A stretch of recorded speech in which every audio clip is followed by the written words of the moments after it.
चित्त बिरुवालाई मल हाल्ने स्याहार्ने बार्ने काम भइरहेको छ आज हाम्रो। यो पहिले सानो फाट थियो, यसलाई ठुलो फाट बनाएर विशेष गरेर बाख्राबाट बचाउनलाई चाहिँ झारेको। यसलाई यति गरेपछि अब यो मल हाल्ने काम चाहिँ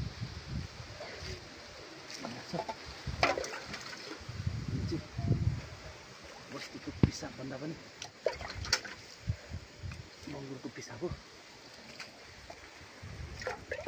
यसले चाहिँ असर गर्दैन, खासै त्यति विषालु हुँदैन भन्ने कुरा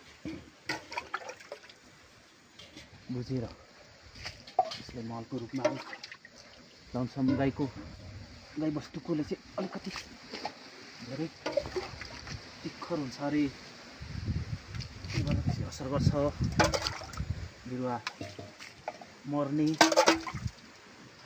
हुन्छ भन्ने कुरा सुनिन्छ। सहयोग गरेको छैन तर निकैको मऱ्यो अरे यो गाईको मुटले चाहिँ। यो चाहिँ बङ्गालको मुटो मैले पहिले पनि लगाइरहेको छु, खासै त्यस्तो असर चाहिँ गरेको छैन। त्यस्तो हुँदैन कि भन्ने आशा अब जे होला। अब यहाँ सक्यो, अब यो चाहिँ दोस्रो बिरुवा। यो 4-5 बोट छ, 4 बोट चाहिँ एक बोट मऱ्यो, 5 बोट मात्र रोप्या छ। 5 बोटमा एक बोट चाहिँ ठुलो भएको छ अस्ति। अनि अगाडिको यो अर्को यो साल रोपेको यिनीहरू चाहिँ सानो सानो बिरुवा छ। यो साल मात्र रोपेको बिरुवाहरू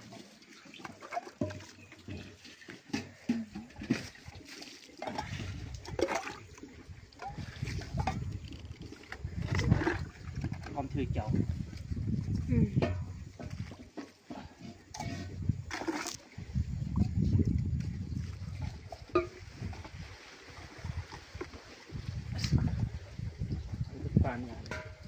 पानी आयो।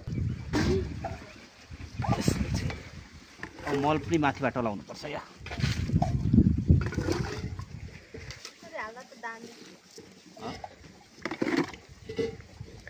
माथिबाट